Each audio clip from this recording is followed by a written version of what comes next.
Pemerintah merespons sikap Prabowo Subianto yang menolak Pilpres. Berikut adalah pernyataan dari Menko Polhukam Djoko Suyanto. Sesuai dengan amanat Undang-Undang Dasar 45 dan Undang-Undang Pemilihan Umum Presiden, maka segala hal yang terkait dengan penyelenggaraan pemilu berada dalam kewenangan KPU. Oleh karena itu, terhadap hal-hal yang disampaikan oleh calon Presiden Bapak Prabowo Subianto terkait pengelolaannya sepenuhnya berada di tangan Komisi Pemilihan Umum. Dalam hal ini terkait juga Badan Pengawas Pemilu dan Mahkamah Konstitusi apabila itu masih berlanjut. Oleh karena itu, pemerintah berpandangan kita serahkan sepenuhnya kepada Komisi Pemilihan Umum sesuai dengan kewenangan yang diatur oleh undang-undang. Ya, Bang Don melengkapi pernyataan Prabowo itu tadi pernyataan Pak Djoko Suyanto. Ya, dan dengan begitu kan kita masih merasa ada rasa aman gitu. Ada rasa aman, Ada tapi rasa kemungkinan aman itu mestinya. berlanjut ke, kalau tadi Mas Yunarto sudah bilang tim legalnya nggak akan ke MK, ya tapi kalaupun ke MK yang penting aman begitu ya. Ya itu proses yang biasa saja. Ya, artinya nggak masalah gitu. Artinya sebetulnya kita malah menduga pasti ke MK. Ya. Kenapa kemudian saya mengatakan kita harus berterima kasih? Karena dugaan kita ternyata salah. Kalau betul apa yang diungkapkan oleh Mahendra Data begitu ya sebagai salah satu tim legal, walaupun setahu saya ada beberapa pandangan yang berbeda dalam menafsirkan pidato dari Pak Prabowo. Dan kita juga harus melihat ini secara biasa-biasa saja, kacamata yang positif. Artinya kalau kemudian memang ini tidak digugat ke MK, artinya ada jiwa kenegarawanan, kita harus memuji. Kalau kemudian ini ke MK pun, ini proses yang biasa saja. Yang artinya negara ini sudah terbiasa dengan ratusan kali dengan proses. catatan tidak ada akil lagi di sana. Oh betul. Anomali itu harus dibersihkan terlebih dahulu. Di situ peran negara maksud saya. Bahwa elemen-elemen negara baik dalam konteks penyelenggaraan keamanan untuk menjamin kedamaian, termasuk dalam konteks MK, ini harus kemudian betul-betul bisa dipastikan steril gitu ya. Yang tidak bisa kita harapkan itu ada di dalam diri tim ses Prabowo ataupun Jokowi JK, karena mereka masih berbicara mempertahankan kemenangan tentu saja. Disitulah peran negara menurut saya yang paling penting. Ya. Dan kemudian kalau sudah bicara seperti ini, oke lah nanti ke MK, tetapi bagaimanapun juga proses terus berlanjut. Saya membayangkan adalah ketika kemudian jadi presiden dan kemudian menjabat, koalisinya ramping, kira-kira di parlemen mau jadi seperti apa, Pak Effendi? Ya, Saya dengar soalnya sudah ada pembicaraan dari tim sebelah gitu. Oke, kita lihat 10 tahun pengalaman demokrasi dengan model yang anomali, istilah-istilah beliau ini, dengan sistem presidensial kita. Tidak ada sebenarnya koalisi, ya. Kemudian koalisi jadi permanen di eksekutif dan permanen juga di, Nah ini artinya kalau melihat dari katakanlah latar belakang Pak Jokowi yang tidak terlalu terikat kepada hal-hal yang protokoler, birokrasi dan sebagainya, dan itu diiyakan oleh partai pengusungnya, yaitu PD Perjuangan dan teman-teman partai yang lain, maka sepanjang RKP rencana kerja pemerintah, program tahunan dan 5 tahunannya, itu benar-benar pro rakyat dan tidak untuk kepentingannya dia, kepentingannya Pak Jokowi, Pak JK dan teman-teman koalisi. Yakin tidak ada masalah? Tidak ada masalah. Saya pengalaman di DPR tidak akan pernah bisa menghambat program itu sepanjang. Tapi kalau sepanjang itu memang ada hengki-pengki, ada kepentingan, ya sulit memang. Pasti Anda bargaining. Tapi bagaimana kemudian Gitu. Jadi koalisi ini juga tidak kemudian ujuk-ujuk seperti positif saja, ada sisi negatifnya juga. Masa mempertahankan misalnya kita ingin membuka lebar-lebar siapa saja sih yang nggak taat pada pajak ini. Tapi kalau lihat begini sekarang Bang Effendi, sekarang kan begitu sudah ada pengumuman KPU nih, kelihatannya sudah skrup mulai bergeser itu lobby-lobby untuk kemudian masuk dalam skoci, kira-kira ya. Kan selama ini kan beberapa hari ini kan kita dengar P3 sudah mulai siap nyebrang, Golkar mulai lakukan scrimmage internal untuk kemudian menjelang Oktober. Wajar tahu tuh, Demokrat. Bang. Wajar. Kan semut saja tidak belajar di sekolah, dia cari gula, Bang. Wajar, Bang. Geliat politik seperti ini Wajar, gimana, Mas Bang. Tom?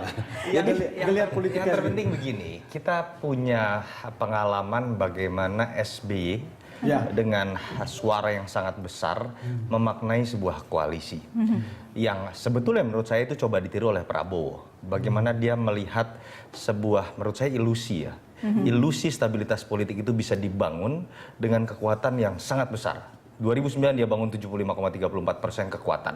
Apa yang disebut dengan setgap itu kan sebenarnya mirip dengan konsep koalisi permanen ala Prabowo, artinya terikat. Tetapi kita juga melihat fakta empiris bahwa koalisi dengan logika matematika politik seperti itu malah lebih menjadi sebuah beban.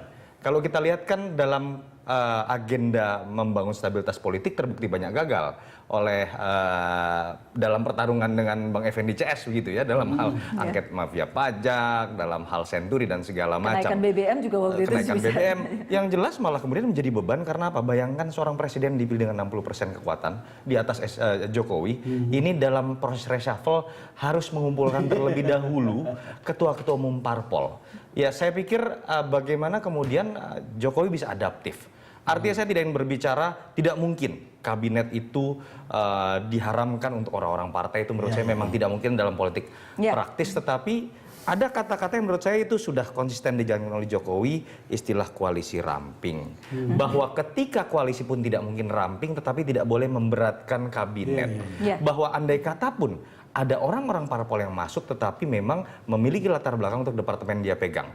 Jadi ada hal-hal yang menurut saya secara rasional itu dijalankan oleh Jokowi, walaupun setahu saya Pak Jokowi ini kan tidak terlalu mengerti konsep-konsep politik dalam tata negara, tetapi secara mikro dia mengerti apa yang rasional dan yang tidak. Saya harapkan ini konsisten. Kalau begitu saya berpikir-pikir kira-kira partai dapat apa ya? Ya, saya kira kan partai kita setelah konstitusi kita diubah itu kan memang perannya besar sekali. Nah, dalam konteks pemerintah nggak bisa lepas dari partai. Nah, problem kita ini kan karena pemilu kita ini berurutan, legislatif, terus kemudian presiden, maka proses membangun koalisi atau membangun kebersamaan itu bertahap. Kan di sebelum pemilu ada proses koalisi, terus kemudian nanti setelah pemilu tambah lagi. Kan seperti itu kan. Nah, tambahan ini kadang-kadang menimbulkan masalah bagi yang sudah bergabung di awal.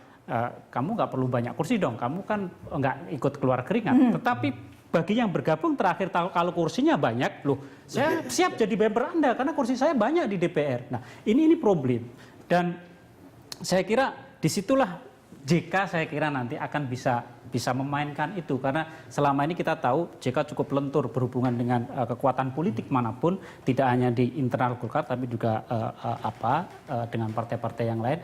Sementara kalau di Jokowi kan mencoba mengkonkretkan apa yang sudah dirumuskan, dan saya kira ini kelebihan dibandingkan dengan pasangan calon yang lain.